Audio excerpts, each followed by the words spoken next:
sangue para levar oxigênio a um tecido maior. E também, logicamente, da constituição, tá? Não é a mesma coisa o volume de água, né? Que ela tem uma corpinha pequenininha que você, tá? Que tem um volume corporal maior. Então, não é a mesma coisa uma pessoa, um adulto, lembrando da mesma idade, de 1,50 m que de 1,80 m. A questão da idade eu não entendi. É menor ou maior? Menor a idade, maior a proporção de água. Tipo, bebê. O bebê tem mais água. Proporção, não quantidade. Proporção, né? Proporção. A gente vai perdendo água proporcionalmente com a idade. A gente vai se desidratando. Que triste isso. Vai murchando, ela falou. Sim, de fato, tá? E não só, por quê? Porque a gente perde a capacidade de retenção, se derreter. Por isso é tão importante a hidratação. Parece que vão ficando velhos e mais teimoso fica para beber água, né? Não parece? E a idade que mais precisa. Ah, tu precisa beber mais água nessa idade. Mas é a planta de água. Normal. Quem já não brigou com a avó para beber água? Então não gosta, não sei por quê. Mas precisa.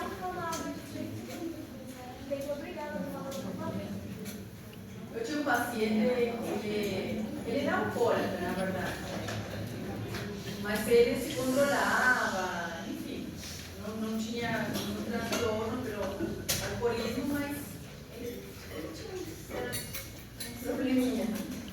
E eu insistia para ele beber, ele não bebia água, né? E ele falava assim para mim, quase que eu vou desperdiçar a minha sede com água.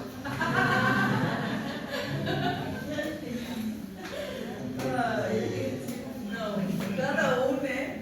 Bom, então, lembra que eu falei, a gente tem as variações, sim, sempre mantendo desse rango de normalidade, tá? Porém, a gente pensa nisso aqui, rango de normalidade.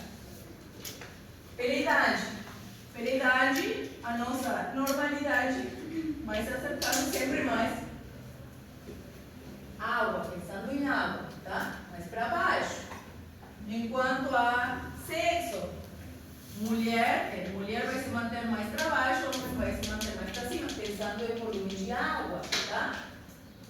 Constituição, pequenininho, maior, então, mas sempre dentro dessa normalidade. Não existe, e olha só o que eu vou falar para vocês, não existe uma normalidade para um e uma normalidade para outro. Enquanto, tá? Isso enquanto a volume, tá? Isso aqui é importante quando a gente entra agora no tópico, no módulo de cardiovascular. A gente vai falar sobre circulação, sobre pressões. Eu vou falar de uma pressão arterial normal, tá? Uma pressão normal. E eu vou falar para vocês que a pressão normal é até. Qual é a pressão normal? Até quanto?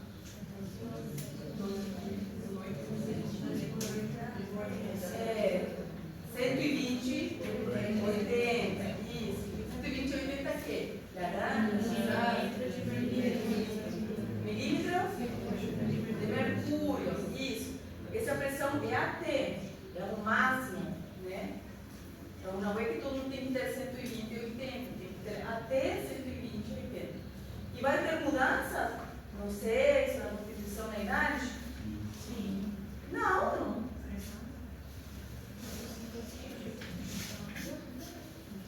Não muda. Não existe. A minha avó, eu tenho que dar para ela é normal, 160, 100. Para ela é normal. Não é normal, né? Temos pequenas diferenças na pediatria. Né? No recém-nascido. Agora, vamos para adulto. Passou dos 10 anos de idade, pressão de adulto. Até os 100 anos de idade, a pressão é a mesma. Não pode mudar, tá? E ali que nós vamos ter todos, sim. Só que a nossa capacidade de manter a pressão muda. O nosso mecanismo compensatório começa a declinar. Antigamente era muito mais fácil para mim me recuperar, muito mais fácil faço para mim manter a minha pressão boa perante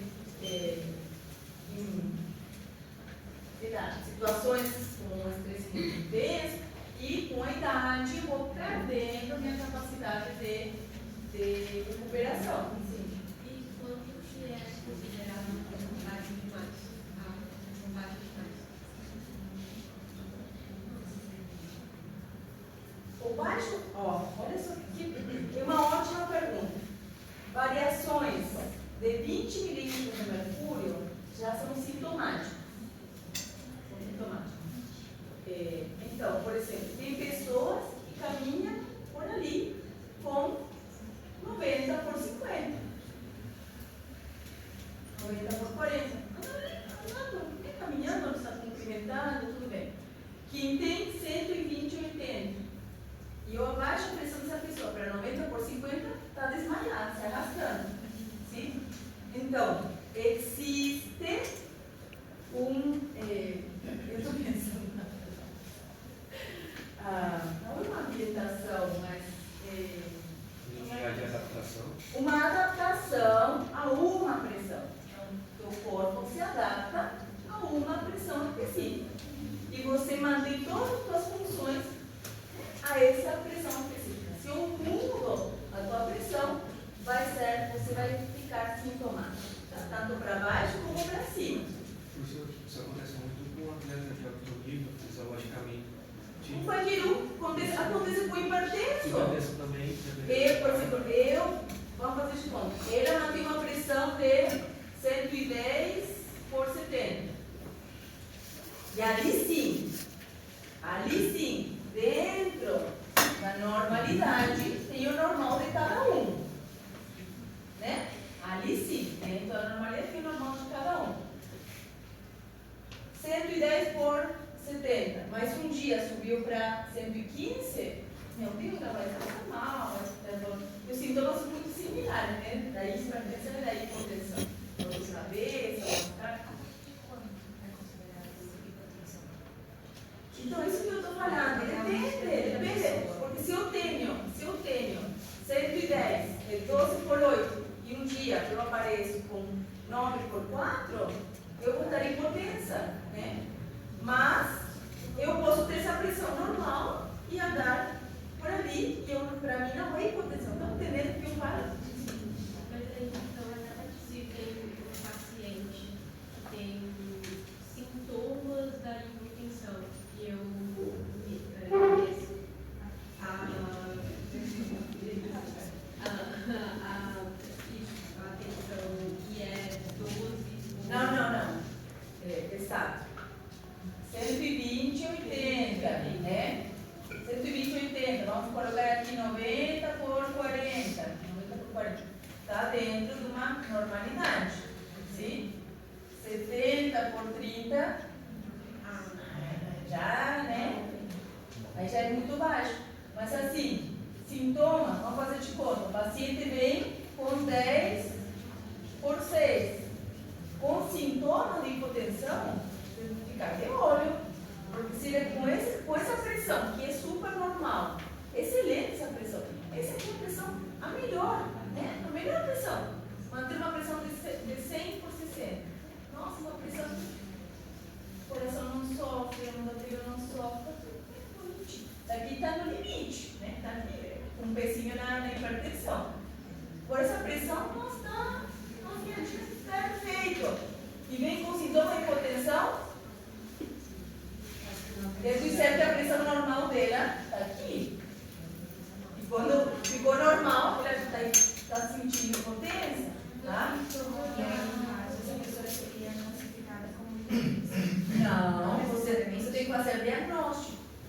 Você vai falar para essa pessoa, vai no cardiologista, essa pessoa vai ter que fazer exame, vai ter que fazer um mapa, um monitoreio ambulatório da pressão arterial, vai ter que fazer um Holter para ver como está o eletrolito 24 horas, vai ter que fazer uma ergometria e um tempo de esforço, tá? Para ver como varia a pressão durante o exercício. Então, ela vai ter que fazer uma pesquisinha, primeiro para avaliar se é hipertensa ou não, e para identificar a causa de hipertensão, porque tem diferente, tem hipertensão primária, Hipertensão primária é aquela normal, né? Aquela comum, aquela frequente, normal para normal, aquela mais frequente. O vaso sanguíneo endureceu, vai ficando mais rígido, tem fator hereditário, fatores ambientais, tá? Então, existe uma maior resistência vascular e isso aumenta a pressão dentro do vaso. Não é a mesma coisa uma mangueira, vou colocar um cano rígido, que um cano todo molenga de borracha. O molenguinha vai ter uma pressão mais baixa, concorda? O cano rígido vai ter uma pressão mais elevada. Mesma coisa nossas artérias, quando elas vão ficando mais rígidas, menos elásticas, na verdade menos complacentes. Então vamos parar com esse conceito. Porque o elástico é o que empurra para dentro e a complacência é para fora. Né? O elástico, a gente tem um conceito ao contrário. Você pensa que o elástico é o que estica, né? Sim, a elasticidade tem a ver com a capacidade de se esticar.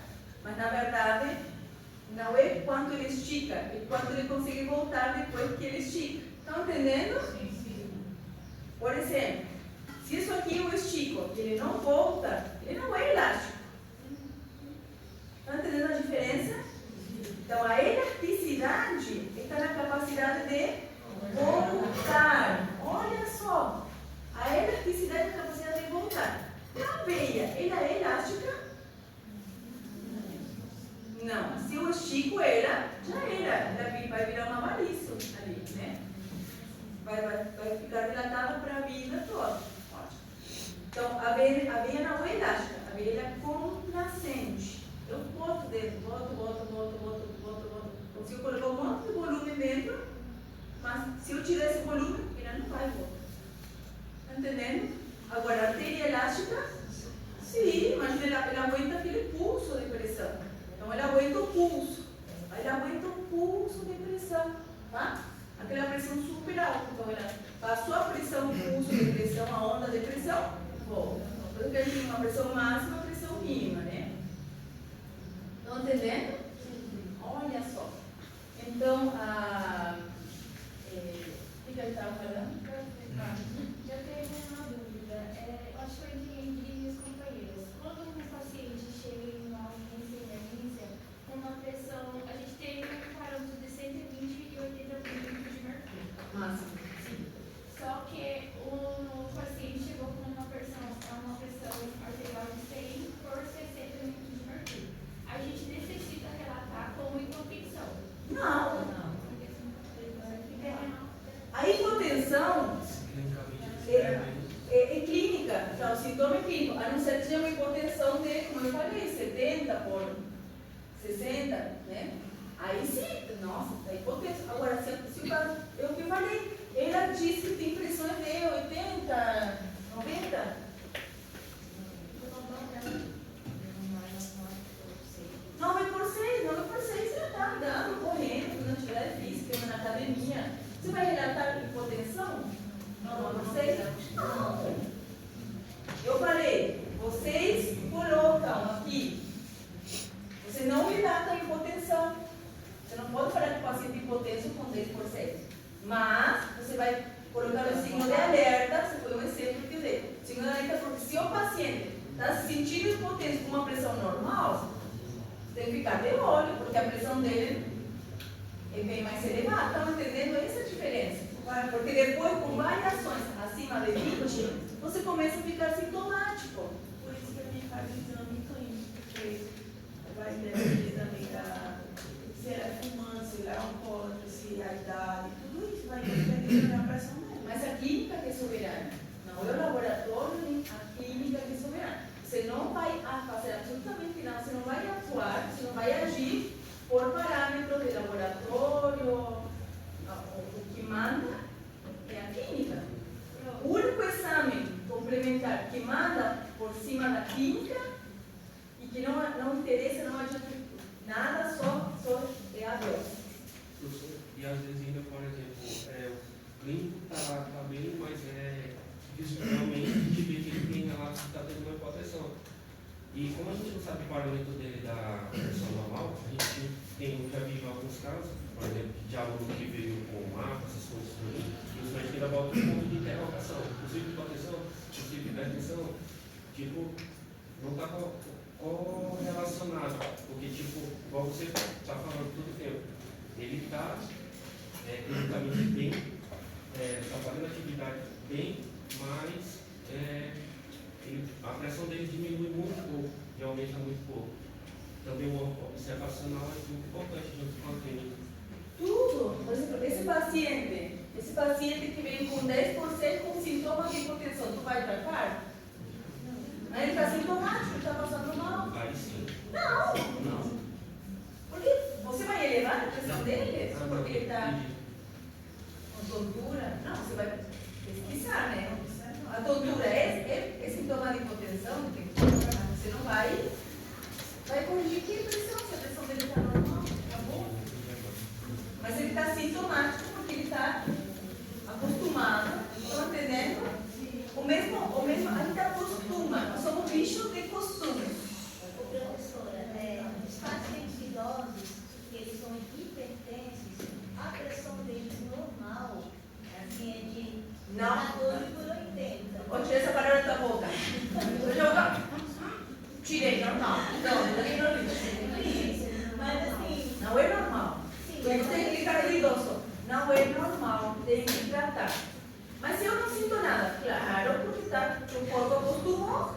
O corpo acostumou, não vai sentir nada. Mas, pergunta para o teu rim se ele está legal com essa pressão. Pergunta para os capilares cerebrais se eles estão legais. Pergunta para a tua retina se ela está feliz da vida com essa pressão. Não está. Teu endotélio está sofrendo com essa pressão. Teu coração está sofrendo. A hipertensão não é uma doença. Por isso que a gente acostuma e não sente nada. Porque a hipertensão não é uma doença. A hipertensão é um transtorno, uma alteração da fisiologia que causa doença. É o assassino silencioso. Ele causa doença.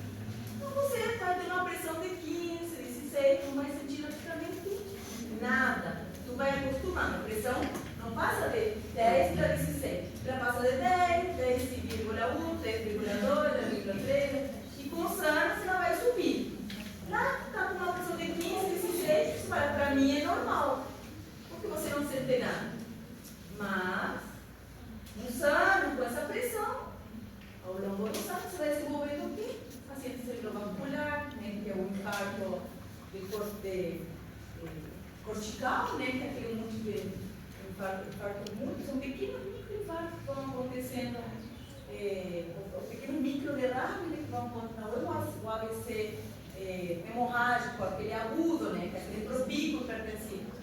O rim vai sofrendo, o coração vai se agrandando, então tudo vai sofrendo aos pouquinhos. E até apresentar, manifestar depois uma doença.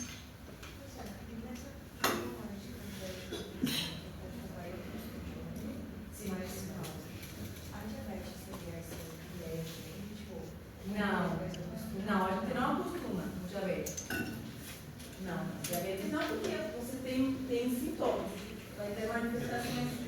A diabetes é cima, né? Porque tem sintomas, tipo, que estiver mais alto do que o normal, ele se Sim. Não. Sobre a hipertensão, o tratamento a pessoa tem tratamento ou com tempo ela volta? Depende da causa. Assim, a hipertensão é secundária. A minha obesidade é só eu emagrecer que é minha hipertensão. Só, não é uma coisa de diabetes. Agora, se minha hipertensão é hipertensão primária, não vou curar nunca. Vou ter que tratar a vida toda. Depende. Se minha hipertensão for reativa ao meu estresse, e eu mudar de trabalho, eu vou morar lá no Caribe, na beira da praia, eu vou curar meus problemas de hipertensão. Se o problema de hipertensão é o coleguinha e você se separa do coleguinha, a hipertensão resolve. Fala, só que não é normal isso, tá? Professor, para esclarecer, uma hipertensão, por mais que clinicamente não seja observado, mas ao ao longo do tempo pode trazer consequências no organismo, tipo prejuízo endotelial e tudo mais. Então tem que ser controlada, por mais que clinicamente a gente não perceba alguma coisa. É por isso que estou falando, é o assassino silencioso. Ele dá uma doença, ele causa a doença. Já a hipotensão, por mais que clinicamente também não seja observado nada, não traz essa necessidade de controle como a hipertensão. Salvo. Salvo se perguntar algo clinicamente. Isso, salvo, dependendo, assim, quando tem que tratar uma hipertensão, tem que tratar sempre. Por isso que eu falei, tira-se normal. Acima de 12 por 8, tem que tratar todas. Não tem, essa aqui não vou tratar, essa aqui vou esperar. Não, todas elas tem que tratar. Qual é o tratamento? Muitos tipos de tratamento e cada um vai se ajustar ao tipo clínico, à fisiopatologia da hipertensão. Hipertensão tem que ser tratada sempre. Porque mas eu não sinto nada. Não sinto nada agora, mas daqui a uns 10 anos vai ficar com insuficiência cardíaca, vai ter insuficiência. Então, hipertensão tem que tratar sempre, tá? E os danos, olha só, os danos da hipertensão são irreversíveis, tá? Os danos causados pela hipertensão, eu falei que podia comer. Então, toda folha transfigurada com batata frita, falei, né? O dano da hipertensão é irreversível, tá? Eu consigo reverter o engrossamento miocárdico? Não. Eu consigo reverter o dano endotelial causado no glomérulo? Não, tá? Tem que tratar sempre. Hipotensão tem que tratar? Depende. Depende se a hipotensão está causando prejuízos na qualidade de vida da pessoa. Depende. Então, se a pessoa, por exemplo, fala... Uma curiosidade particular. A retinopatia hipertensiva, ela é uma hipertensão exclusiva ocular ou ela é secundária hipertensão sistêmica? Ótima pergunta. É secundária ou hipertensão sistêmica? Nós temos capilares que são os que mais sofrem, né? Aliás, nós temos doenças endoteliais. A gente vai conversar disso. Aliás, vocês vão ver a patologia das doenças do endotélio e sulfato. Mas quais são as doenças que machucam o endotélio? A hipertensão e a diabetes são as top 10. A hipertensão e diabetes são as doenças que mais lesionam o endotélio.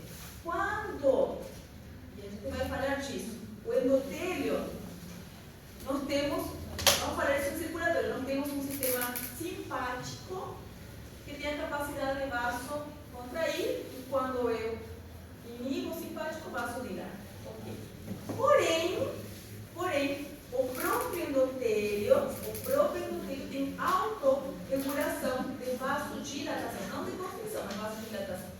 Então, o que acontece? Quando o paciente é hipertenso, os endotelios que sofrem com essa hipertensão, como a retina, o glomérulo, o sistema nervoso, eles vão liberando substâncias, sim, como o óxido nítrico, que são vasodilatadores, tá? Então, o vasodilata para proteger, né, o endotélio, para proteger o vaso por dentro. Mas esses mecanismos, com o tempo, né, uma coisa é outra, uma hipertensão, libera o óxido nítrico, vasodilatador. Agora, assim, todo dia, 24 horas por dia, durante muitos anos, de uma hora que esse endotélio vai acabar se lesionando, tá? Quando o endotélio se lesiona, né, aí vem a doença endotelial, esse endotélio machucado, lesionado, ele perde a capacidade de se dilatar e aí começam a aparecer as doenças, a retinopatia, a doença renal, a doença do sistema nervoso, são capilares que mais se lesionam. E outras doenças lesionam o endotélio, não é só a diabetes também, inflamatória, mas outras doenças como, por exemplo, a cigarro. Cigarro é uma doença por causa de doenças endoteliais, tá? Vai lá ver a parte vascular, a perfusão sanguínea do fumante enquanto está fumando.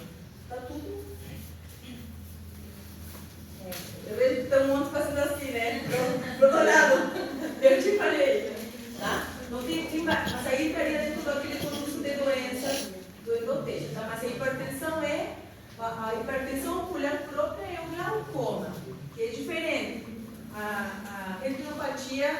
Hipertensiva é uma hipertensão sistêmica que lesiona o capilar da retina. Agora, o glaucoma é um aumento da pressão do líquido dentro do olho.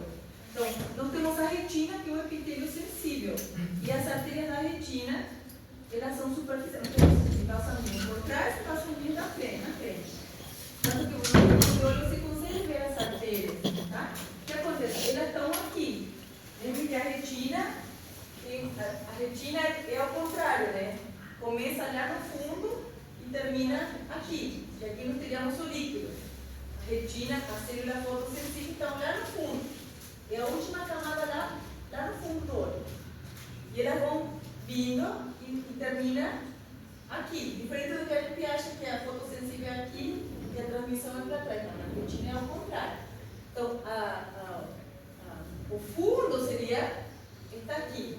E por aqui temos as artérias. Quando aumenta a pressão intraocular, que é o glaucoma, você começa com aumenta a produção ou tem um problema na reabsorção, então se acumula líquido, esse líquido pressiona, né? Causa uma pressão dentro e acaba comprimindo as artérias e causando uma embolia, né? Por compressão.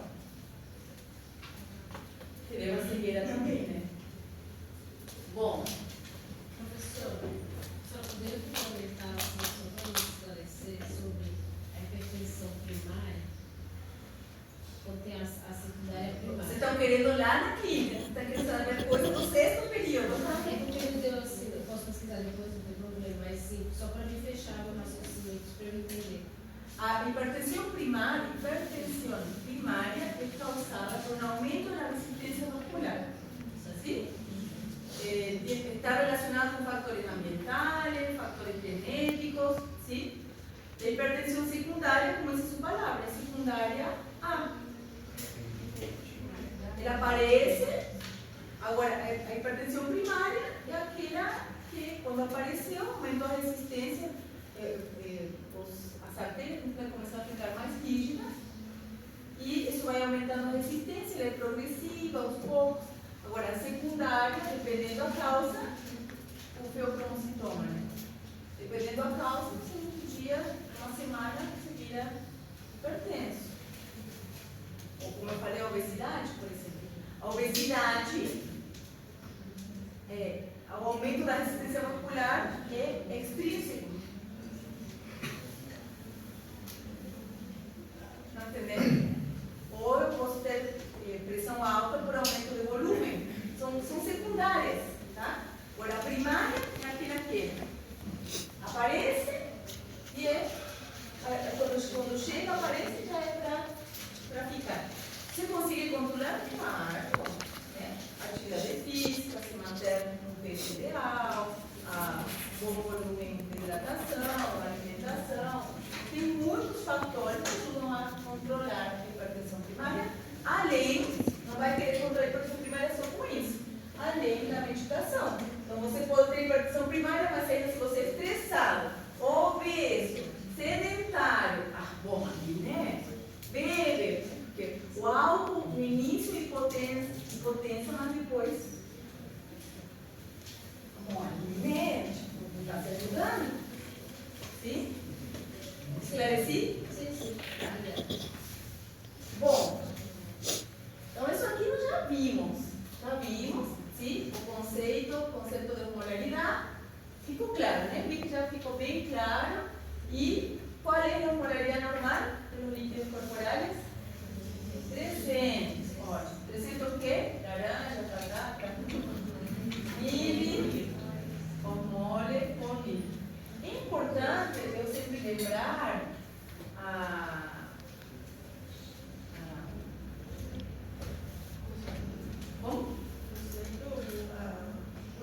a unidade de medida.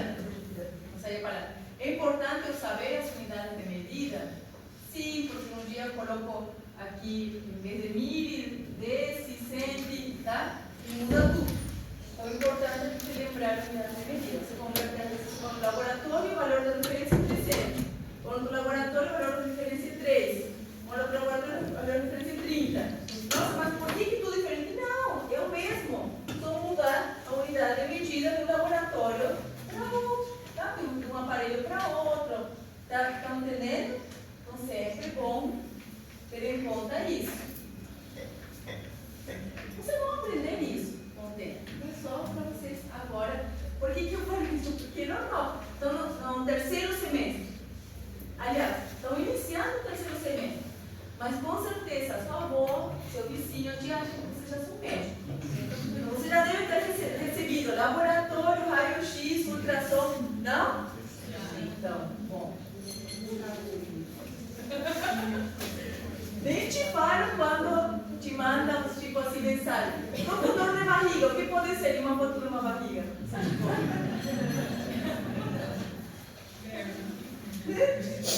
Sei lá, e a foto da barriga, como se a foto fosse esclarecer alguma coisa,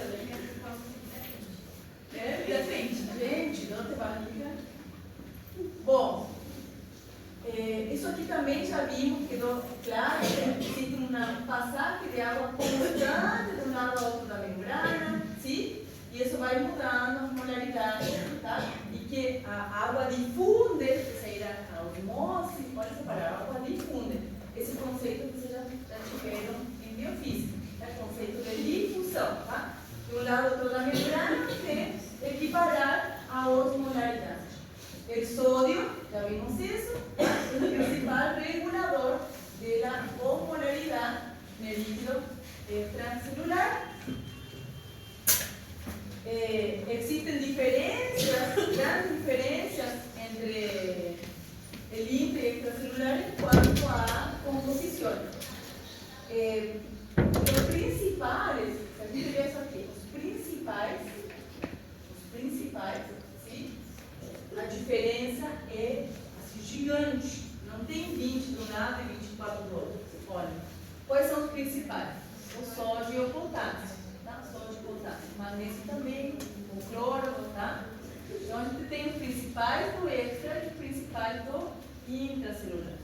Sim? Então a gente vê que o extracelular, os principais são o sódio, o cloro e o cálcio do extracelular.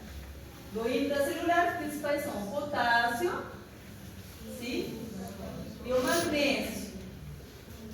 Tá? Enquanto as proteínas, lembra que eu falei para vocês que as proteínas têm um poder. Falamos sobre isso, né? Também. As proteínas têm um poder de reter a água, que é aquela pressão coloidosmótica. Viram isso? Biofísica? Então, a proteína, nós vamos ver que quem mais, tipo, quem define a molaridade é o intracelular e o sódio. Mas as proteínas têm um grande poder de reter volume, de reter água. Tanto que nós temos proteínas no extra, mas temos muito mais no intracelular. Porque 2/3 do volume está no intracelular, tá? Então, ali eu tenho a maior quantidade de proteína.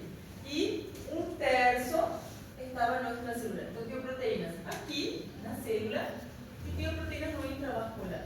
Tenho proteínas no interstício? Por que não? Não, mas aí diz extracelular. Está dividida entre interstício e... O quê? O que vai interferir? Faço uma pergunta para vocês. O interstício. Lembra que eu falei que o interstício é um lugar para passar água, daqui para cá. O interstício é molhadinho ou sequinho? É sequinho. Tá? Sequinho. Eu tenho um sistema de drenagem constante que funciona 24 horas por dia, 365 dias ao ano, para manter o interstício pressão negativa. Sabiam isso? O interstício tem pressão negativa, pressão hemostática negativa. Qual é o sistema que está treinando o tempo inteiro o interstício? O linfático. Então, o sistema linfático está aqui, em todo o interstício, sim? Drenando. Ele tem um sistema de válvulas. A válvula do linfático é assim, e aqui os furinhos, né? Aliás, são furões, são grandes. O que acontece? A pressão aqui é negativa, e aqui também. E eles mantêm a mesma pressão. Quando a pressão aqui se eleva, entra o líquido e drena. E essas válvulas, o sistema linfático tudo cheio de válvulas, impedem o fluxo retrógrado. E dessa forma eu consigo drenar. Se eu fizer uma massagem de drenagem linfática, como a vida gosta de fazer massagem, é para quê? É só para aumentar e estimular esse fluxo. Não é para tirar o líquido daqui a aqui, porque o líquido igual vai passar. Somente com a diferença de pressão ele passa.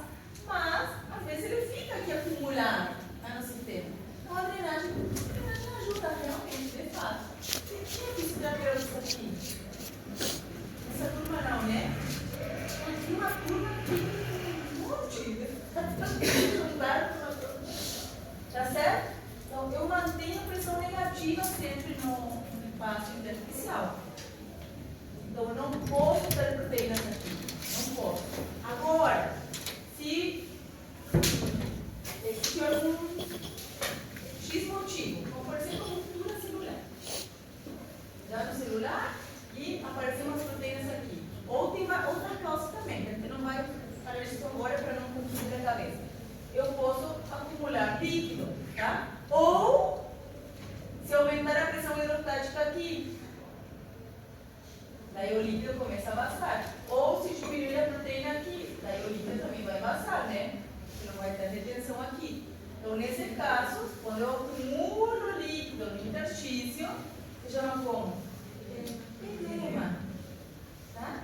Então, eu não tenho líquido no interstício acumulado. Quando eu acumulo no interstício, tem o edema. E quando o edema é generalizado, se chama anasara. Acho que o edema generalizado. Por inteiro. Anasara. Tá? Bom, então a gente já entendeu o quê? Eu tenho eletrolitos, íons, principais en electro y en el IN. ¿Tá? En electro, los principales el sodio, el calcio y el cloro. ¿Tá? Y las proteínas van a estar presentes, obviamente, mas también en el intracelular, porque esa proteína, ¿por qué que tiene tanta proteína no intra? Gente, a proteína aqui faz tudo. A proteína é a enzima, a proteína é o transportador, a proteína é o receptor, a proteína é a estrutura, a proteína é tudo. Né? Proteína é tudo. Proteína, tudo é feito de proteína dentro da célula. Tem que ter esse conceito. Tudo é o tijolo, tá? Tudo é feito, é o tijolo e o semente, tudo é feito de proteína dentro da célula. Se eu quero ativar uma célula, eu tenho que ativar o quê? A transcrição genética para a síntese proteica. Se eu bloqueio a síntese proteica de uma célula, eu bloqueio o funcionamento de uma proteína, de uma célula, tá?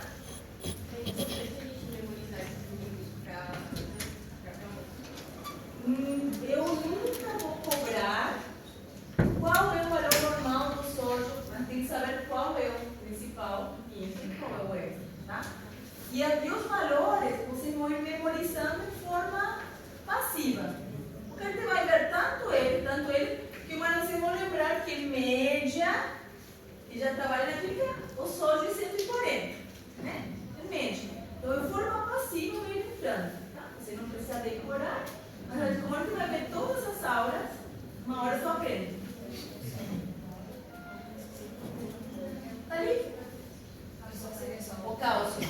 Magnésio não, né? O sódio, o cloro e o cálcio. A gente vai ver por quê. Tá? São íons que vão ingressar na célula e vão atuar nos potenciais de membrana. Sim? Tá certo? Então, jamais vão cobrar. Qual é a quantidade de cloro no intracelular? De que serve para vocês saberem isso? De nada, de nada. Tá bom? Bueno, entonces, vamos a acelerar isso de novo. Mas gosto que perguntem, tá? Tem que perguntar, tirar dúvida. Então, sódio, cloro e cálcio são os principais íons, tá? Eletrolito, isso nós vimos aí, são eletrolitos. Vamos ver também que a osmolaridade plasmática, a osmolaridade plasmática, también puede aumentar, puede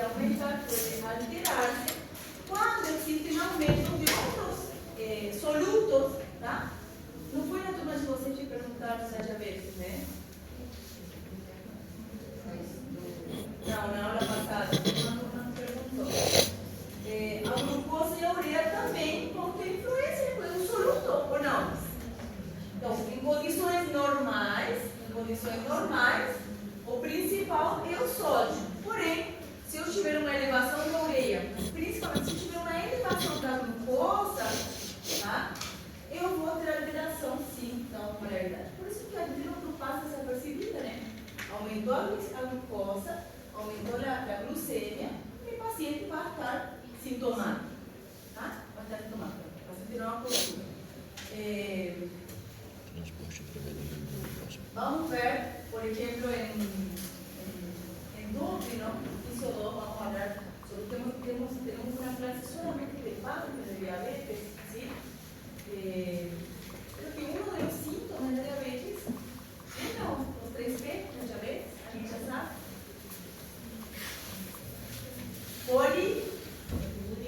Poliúria. Bom, poliúria por quê? Vamos ver a fundo, né? Essa ser grande etapa. Eu tenho uma glucemia, ou minha glicemia normal é até 100. Meu rim consegue reabsorver glucosa até 100, até 180, ela consegue reabsorver 100%. Por quê? É normal eliminar glucosa em urina?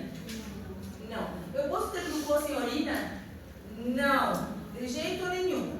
Não. Glucosa em urina é patológico sempre. Sempre. Não tem mais nada. Não. Mas é normal? Não. Sempre patológico. Porém, por quê? Porque o rim consegue manter ela sempre. A glucosa é precioso, né? Glucosa é minha comidinha. Imagina, eu estou jogando fora a glucosa. Nunca, jamais. Então o rim sempre está reabsorvendo. O que acontece? Mas se eu tiver uma glucosa de 500, 600, você não dá conta, não vamos ver transportadora. Por quê? Porque ela se transporta por proteína transportadora. E a proteína transportadora que reabsorve a glucosa esgota. Né? Eu tenho ônibus para 100 pessoas, mas de repente vem 500. Ah, não, gente. O resto vai ter que, né? A mesma coisa a glucosa, né? Tem transportadores que vão esgotar. Então, essa quantidade a mais, lamentavelmente, vai ter que passar, né? Sair fora com a urina. O que acontece? A glucosa tem um poder osmótico forte. Então, essa glucosa no túbulo, que não foi absorvida, ela vai puxar quem? A água. Água. Então, o paciente diabético, ele tem poliúria, ou seja, aumento na quantidade, na frequência da urina. Por quê? Porque está com uma diurese osmótica. Tá? Ele urina muito porque tem muita glucosa no urina, e essa glucosa, que tem muito poder osmótico, fica arrastando água. Muito xixi. O que acontece? O que acontece com as moléculas do plasma? Está aumentada ou diminuída com a glicemia de 500? Aumentada, né? E pior ainda porque ele está tirando fora toda a aguinha, né, que eu tenho. E isso ativa aquecendo. Dá sede. Isso aqui não quer ser sede? Está morrendo, né? E dá para as costas, né? Não, desgaste é assim, né?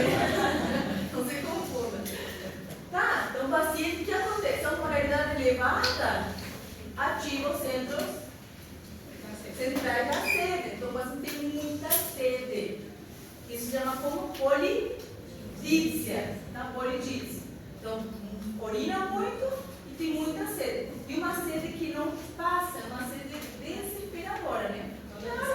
Claro, porque a osmolaridade não melhora, por mais que ele tome água, tudo que ele toma, ele despacha e a osmolaridade se mantém lá em cima. Então, ele vê que a sede não passa. E o que acontece por último? Olha. Não, claro que sim, né? E qual é a terceira P? Polifagia. O que é polifagia? Fome, voraz. Come muito. Por que come muito? É? Por quê? Não, a glucosa não diminui. Mas alta. Como? Não, se ela tem 500. Ela tem 500 de glucosa no sangue. Onde não tem glucosa? célula. E a célula precisa de glucosa? Sim. Se não tiver glucosa, a célula morre. Então, se a célula não consegue produzir energia a partir da glucosa, ela vai produzir energia a partir da... Viram isso? O ciclo de Krebs? Gluconeogênese? Sim, tem que saber isso, é importante. Isso, e ela vai transformar o glucose a partir do músculo e a partir da gordura. Então, é catabolismo. Catabolismo, né? É quebrar, destruir. Então, catabolismo de proteína e de gordura. Então, o paciente come como se fosse a última vez da vida dele e emagrece ainda. Tem uma coisa assim, né?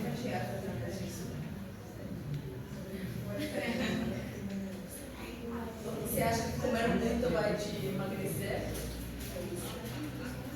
Ele emagrece pelo catabolismo proteico. Emagrece pelo catabolismo proteico. Agora, hoje que talvez você se referiu à dieta cetogênica. Ah, tá. Essa é outra coisa. Só que pensa o seguinte, a dieta cetogênica é eu parar de consumir carboidrato, você não tem que consumir nenhum carboidrato. Nem tomate, nem fruta, nem nada. Aí você para de consumir nem feijão, nem nada. Você para de consumir carboidrato para teu corpo começar, depois de umas horas, isso. A mesma coisa o jejum. Você entra em jejum. Depois de 14 horas, aqui não tinha um nutricionista, né? Ele é nutricionista? Não. Depois de 14 horas de jejum, você já começa a entrar em cetose. Sim? Então, se você fizer 16 horas de jejum, você já está em cetose. O que seria entrar em cetose? Você começa a usar proteína e gordura para produzir glucose, para produzir energia. Isso vai liberar, vamos ver depois, pela via do ácido pirúvico, glicerol, começa a liberar corpos cetônicos, tá? Então você já vai entrar em cetose. Beleza. Qual é o problema? Tipo, o que acontece no diabético? O diabético emagrece, mas emagrece a experiência de quê? De massa muscular.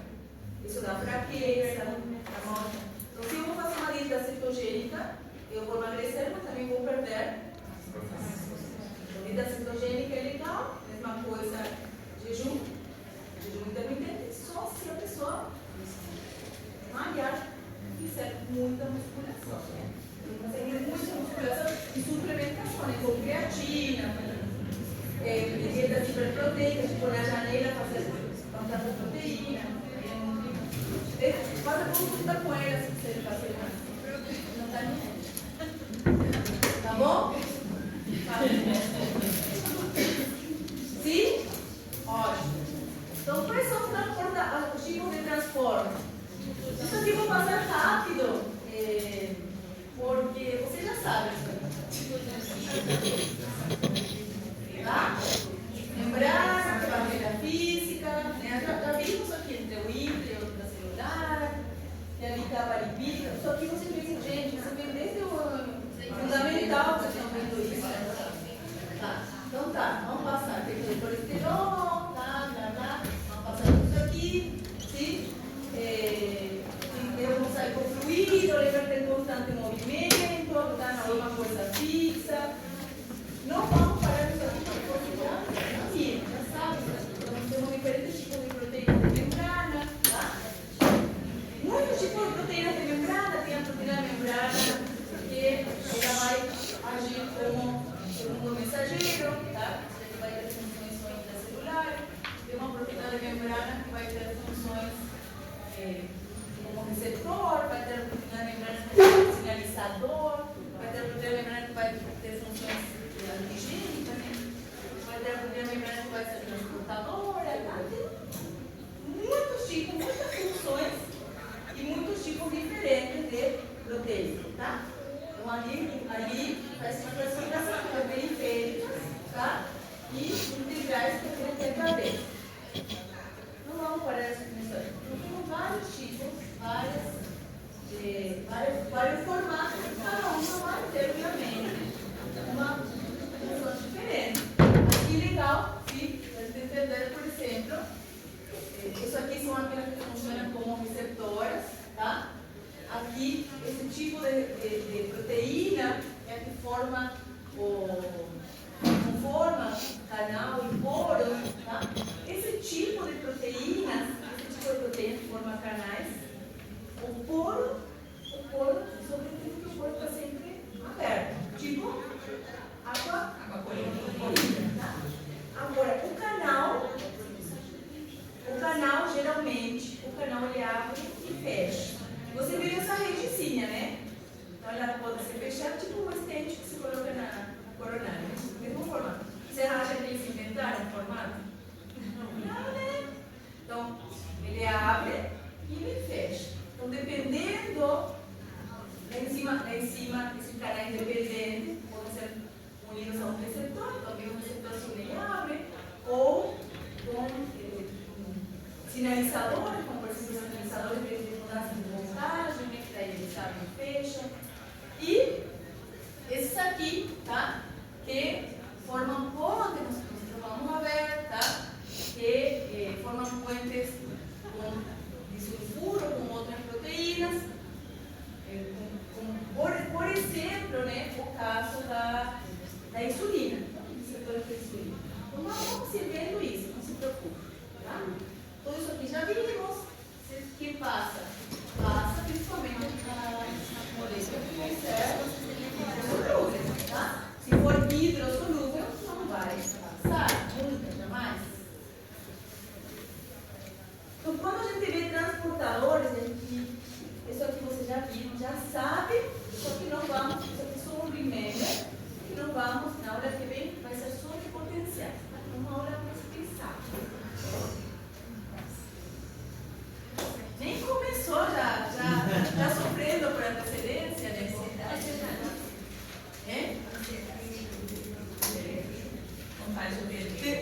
Ontem vi um meme no Instagram, né? Falei, eu não faço nada com antecedência, só sofro.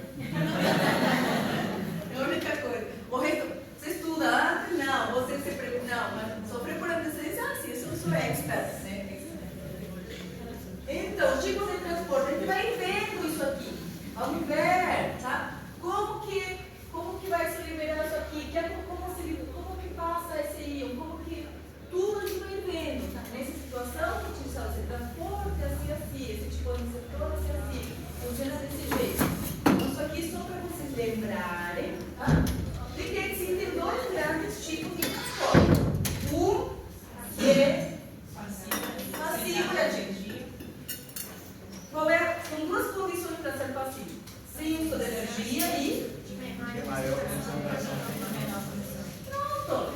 E ativo, gasto de energia. Então você pode fazer um a favor da corrente. Contra. Isso. Perfeito. Então quando você vai. Então, olha só, agora que vem a parte. Tem que pensar. Tem que pensar. Quando? Então pergunta, e a glucosa, nesse caso, ela vai difundir ou vai passar para o transporte ativo? Porque isso aqui seria tudo difusão, né? É só pensar naquela situação, pá. Deixa eu ver. Ela está a favor ou contra a gradiente? Se estiver a favor, está difundindo. Se estiver contra a gradiente,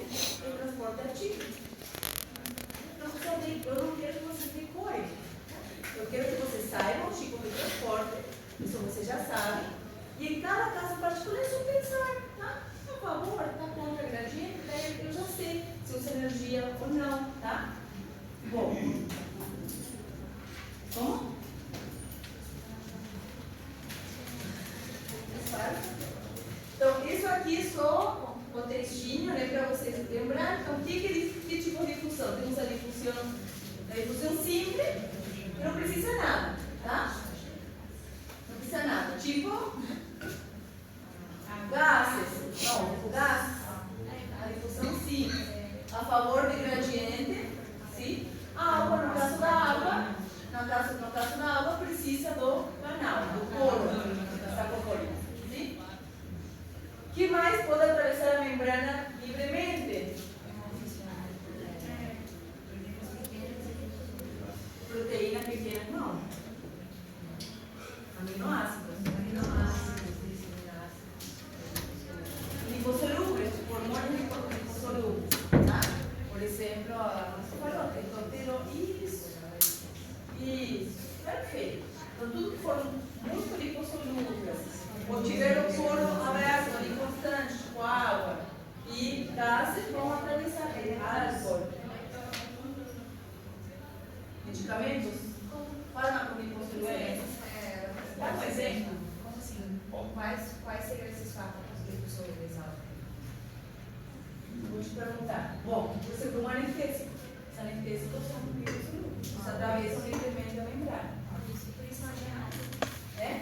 Por isso que agem rápido. Sim, que ainda depende do tipo também, né? Tá bom?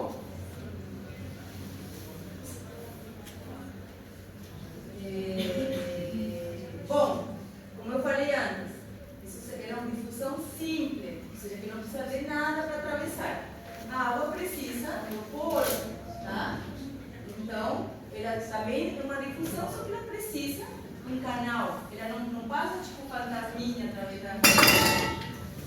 E ali vamos ter a água e vamos ter também canais iônicos, tá? Canais iônicos.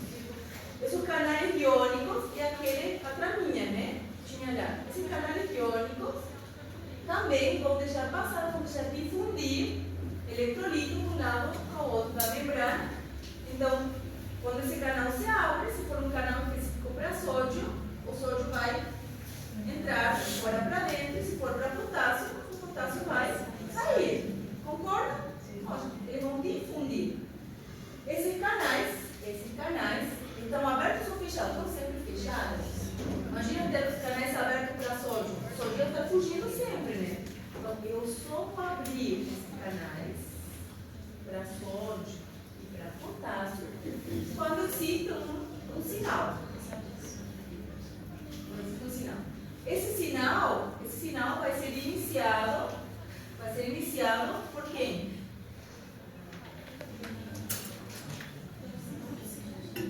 E no caso da placa neuromuscular, pela acetilcolina, tá? Tem um neurotransmissor é o neurotransmissor, porque ele é o único da placa neuromuscular, tá? Aliás, é o único neurotransmissor utilizado no sistema nervoso voluntário. Todos os músculos no meu corpo reagem a acetilcolina. Então, quando a acetilcolina se libera no terminal, ele se une a um canal que tem receptor. São canais que se ativam por ligando. Sim? Se chamam canais ionotrópicos. Esse canal que se ativa por ligando, quando vem a acetilcolina, se une, daí ele se abre. Aí o que acontece? Aí o sódio se abre em canais e o sódio vai começar a ingressar dentro da célula, tá? O sódio ingressando dentro da célula, o que vai acontecer com a carga dentro da membrana? A carga dentro da membrana como é? Positiva ou negativa? Negativa. Né? Mas o sódio entrando não fica positivo, fica mais positivo. Continua sendo negativa. Então, essa carga aqui vai ficando um pouquinho mais positiva. Até chegar num ponto, se chama limiar, em castellano, umbral. Quando chega no umbral, o que acontece? O que seria esse umbral? O que é o umbral? Quando chegar no nível dele, acontece Vamos falar de canais. não chega no umbral, não existe. Isso, mas vamos falar de canais. Quando chega no umbral, para de ingressar o sódio, o linear vai parar e começar.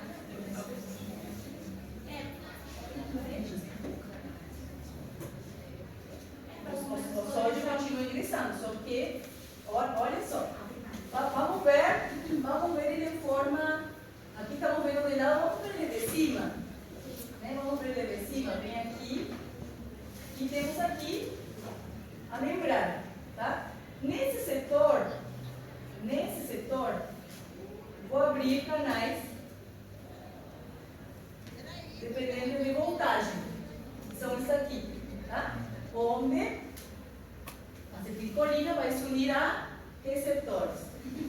Eles vão causar uma elevação, tá? Passa de menos 70 para menos ou menos 90, dependendo da símbolo, né? Então vamos fazer de conta. Menos 90 para menos, dependendo da símbolo, menos 60, por exemplo, tá? Ou menos 50. Vamos ver isso, dependendo de cada símbolo. Ficou mais positiva.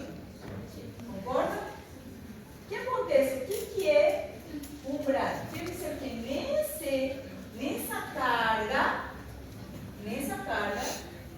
os outros canais que estão fechados para sódio vão se abrir. Ele tem um sensor. Todos eles têm um sensor. Tá? Então são canais dependentes de voltagem. Ou seja, eles só se abrem quando a voltagem atinge menos 50. Quando a voltagem chegou, porque isso aqui vão se abrindo, chegou menos 50, todos eles vão se abrir. E ali tipo uma bomba nuclear. Porque todos se abrem ao mesmo tempo. Concordam? Todos eles vão se abrir ao mesmo tempo. Então eles vão se abrindo, e isso aqui vai se espalhando.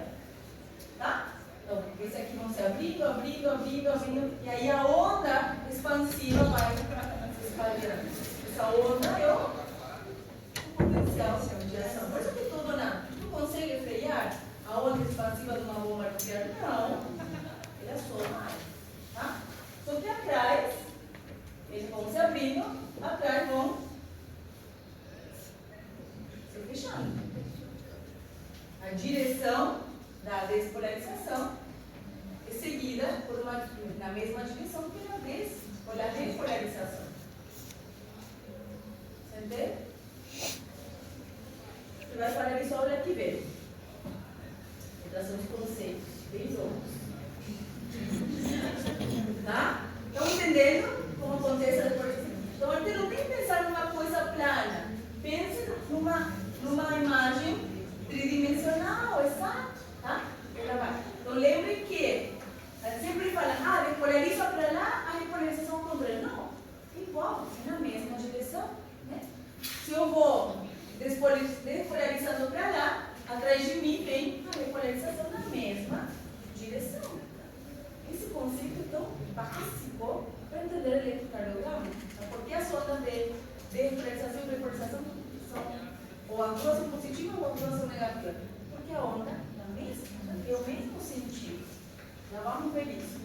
Bom, e olha uma coisa louca de despolarização de potenciais é que sabiam que os canais de sódio fazem que o sódio entre na célula e o potássio faz que o potássio saia.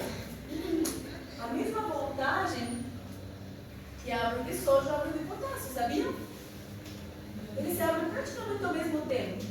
Só que o canal de potássio é um canal lento. Você vai aprender que temos canais rápidos e canais lentos.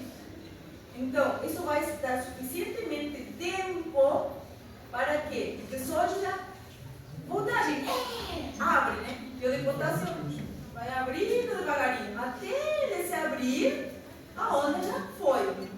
Quando ele terminar de se abrir, ali o potássio vai começar a sair.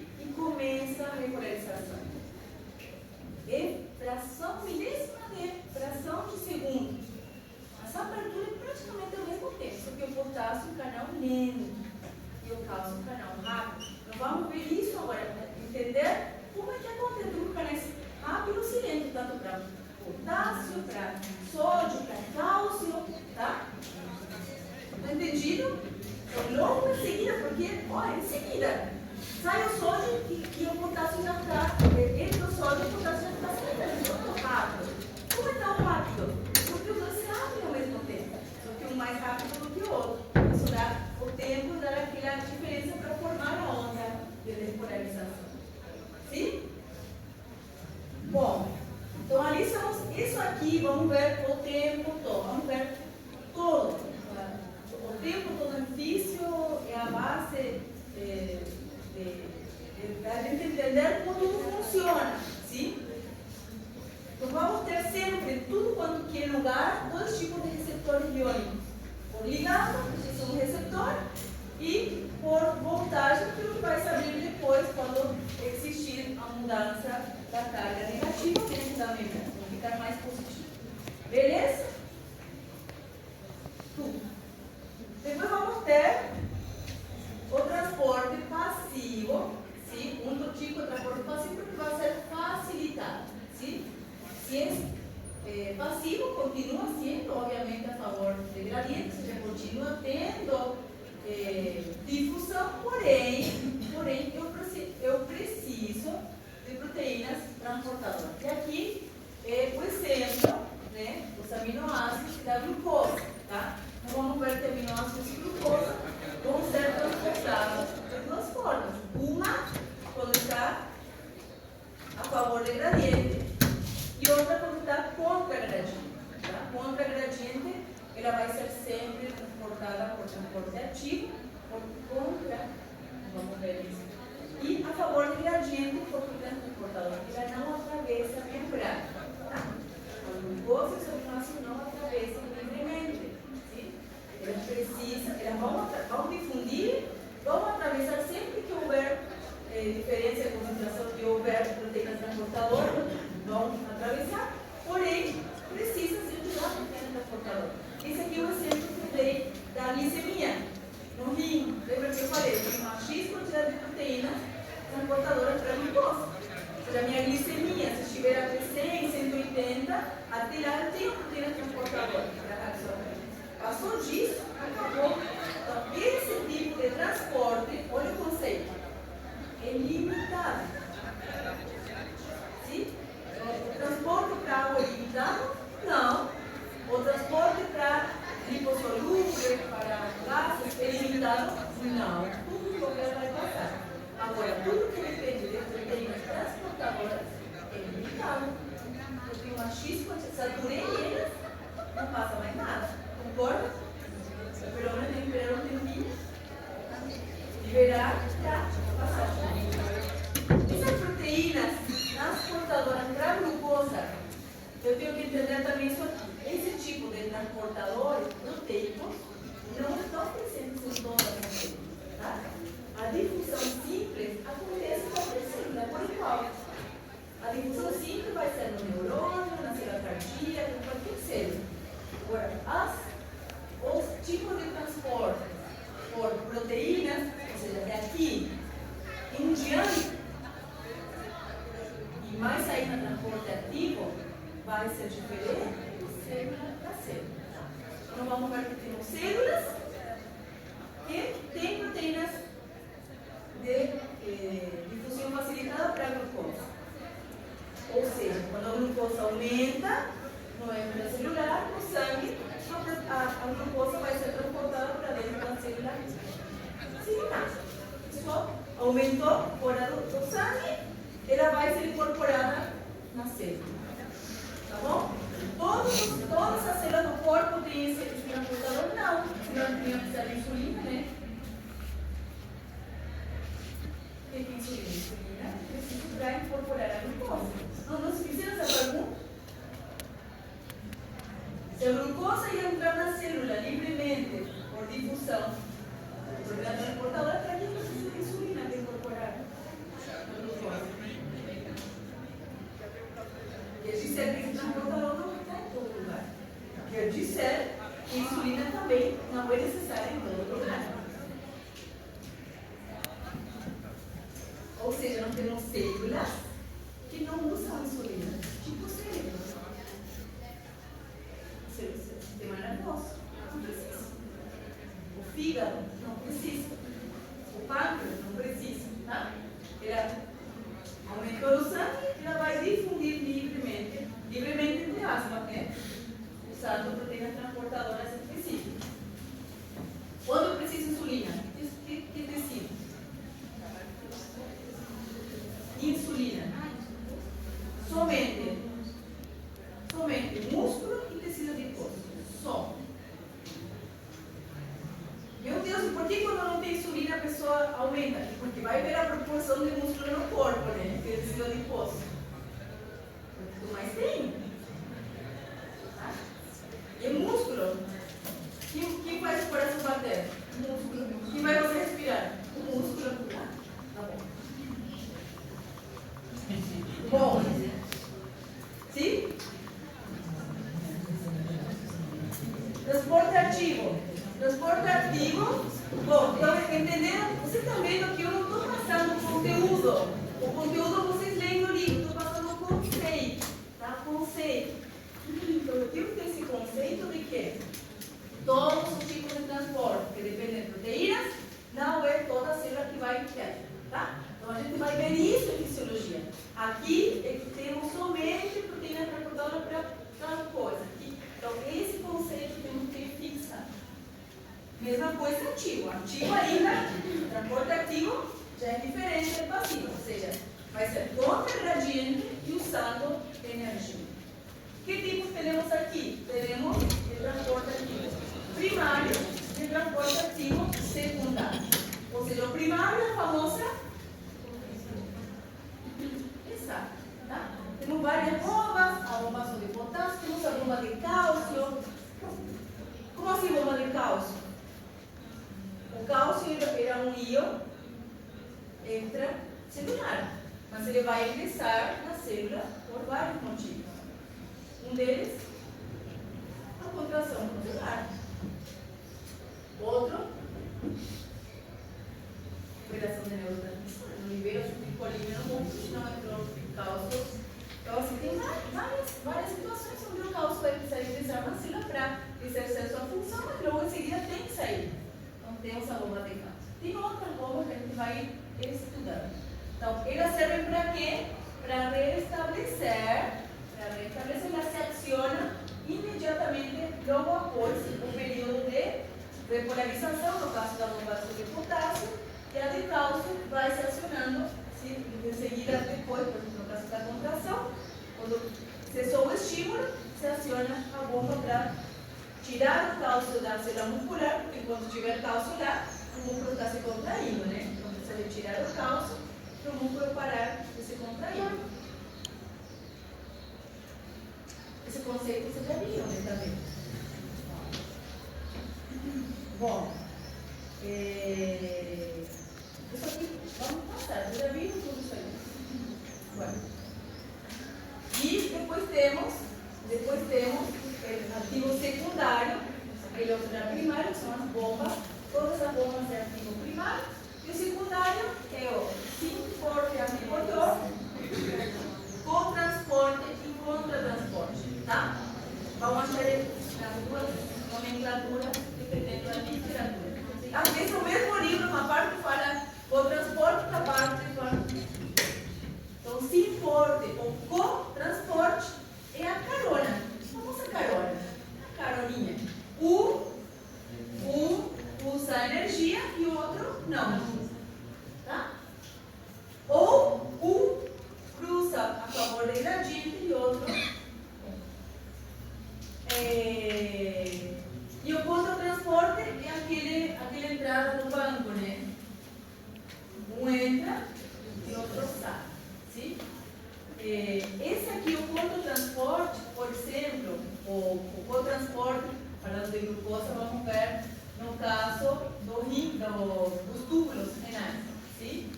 Tem uma forma de absorver glucosa também, absorvendo sódio. Absorve sódio, na hora que absorve sódio, absorve glucosa por co-transporte. Mesma coisa no intestino, tá?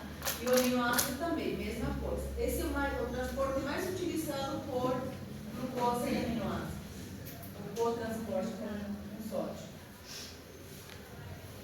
Tá. Todos os tipos, não vamos falar agora todos os exemplos, são 1 milhão, tá?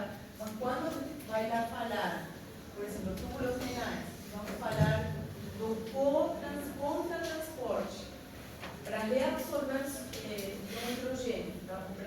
Ele utiliza contra-transporte, por exemplo, com potássio, né? Aí você tem que lembrar que é intercâmbio, são intercambiadores, essa palavra que bastante, tá? É uma proteína intercambiadora, ela troca um por um. Por bomba, porque a bomba, os dois são contra a gradiente. Aqui é um a favor e um é contra. Tá? Então, tem vários exemplos, sim? Vários exemplos. Então, vamos ir estudando todos eles ao longo do ano. Para finalizar, o semestre, para finalizar, esses conceitos que vocês já têm, mas só para repetir, né? Conceito de endocitose, exocitose, vocês já sabem o que é, né? Ótimo.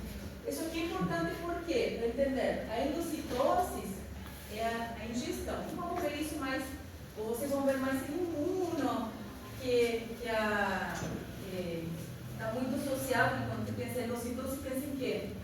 Fagocitose, né? Mais comum. Agora, a exocitose, sim, é fundamental ser mecanismo de liberação, tá? Principalmente de neurotransmissores, de hormônios, que estão armazenados em vesículas, tá? Dentro, assim, próximos à membrana plasmática e por um sinal específico, que é o mesmo, hormônios, neurotransmissores se liberam praticamente pelo mesmo sinal, que é a entrada de cálcio no terminal. O cálcio faz com que a vesícula fique mais periférica e se fundem na membrana, e ao se fundir, elas acabam liberando por exocitose, tanto o neurotransmissor quanto as hormonas, tá? A maioria das hormonas. Os dois conceitos. Bom, isso aqui, só quero saber se vocês sabem, porque a gente vai ver isso, a diferença entre as uniões da... Sabe? Eu sabe? Mais ou menos? Tá. Como que está nessa parte? Porque a gente tem que dominar, sim? O que é isso aqui? São tipos de sinapse, para assim dizer, tá? Porque a união é um tipo de sinapse também, isso aqui é uma sinapse elétrica. Essa aqui, a clássica, aquele é sinapse química. As duas são nervosas, sinapse química, tá? Qual a diferença? Aqui eu tenho fenda, aqui eu tenho neurotransmissores e aqui eu tenho uma direção só. Olha só, ele é unidirecional. Qual a diferença aqui? Esse aqui é a famosa sinapse elétrica. Por que sinapse? Porque transmite, né? Sinapse. Porém, a união da... Vocês tiveram como mudar?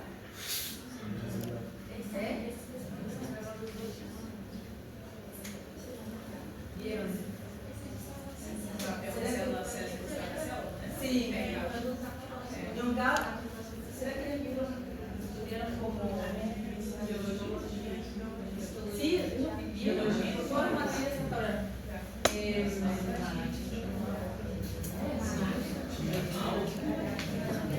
A união da, que seria aquilo que nós provamos a ver agora por exemplo, carne, tá? São uniões estreitas, uma célula colada com a outra, tá? Onde, quando vem o potencial de ação, vamos ver isso, não se preocupe. Isso abre canais e gera uma transferência, né, de eletrolito de uma célula a outra para dar continuidade ao potencial. Só que a união da é um tipo de união tão estreita, tão rápida, que faz com que essa peça anatômica, esse músculo, se contraiga, tipo, a transmissão do músculo tão rápida, que faz com que todo o músculo, imagina, cada fibra vai se comunicando com a outra, cada célula se contrai ao mesmo tempo, tá? Então, nós temos união da dos músculos de contração sinciliar, tá? É aquele conceito do sincílio. Sincílio quando todo o músculo se contrai ao mesmo tempo. E o coração. O coração é o melhor exemplo. Como? O axônio é esse aqui. É sinapse química. Então, boa pergunta, né? Você tem a célula nervosa. A célula nervosa tem o corpo com o núcleo, tem as dendritas e o axônio. Tá? Tem muitos tipos de axônio. Tem assim, tem tudo ramificado. A dendrita também tem só, tem um monte, tem neurita que tem mais outro. Que forma de que você consegue imaginar de neurônios existe. Onde acontece as sinapses? No neurônio. Quem recebe e quem transmite o sinal? Quem recebe? Dendritas. Só a dendrita. Isso. Ele foi no corpo. O corpo pode receber sinal. Posso ter uma sonho aqui As na terminações dendrita finais. aqui? Sim. Só não recebo mais daqui para frente. Mas tudo aqui ainda eu posso receber sinal. Tá? Então, recebo o sinal. Então, que conceito? A dendrita, o corpo aqui eu recebo. E a transmissão é unidirecional. É só para lá. E aqui eu libero neurotransmissores para ser sinapse com outro axônio, ou com uma glândula, ou com músculos. Ótimo. Agora, qual a diferença do junto? A união Eu vou dar uma olhada lá, ver se tem vaga. E a transmissão é bidirecional. Quando vai para lá, como virar para cá. O que faz? Então, por exemplo, eu posso ter um coração. Olha que legal. Um coração, por exemplo, eu posso ter a transmissão do sinal pela via, né, clássica, ou se eu tiver um infarto aqui, por exemplo, ou aqui, infarto, será que daqui para cá não vai se contrair nada? Porque infarto não, vai dar um jeito da transmissão vir aqui, no sentido contrário, e contrair.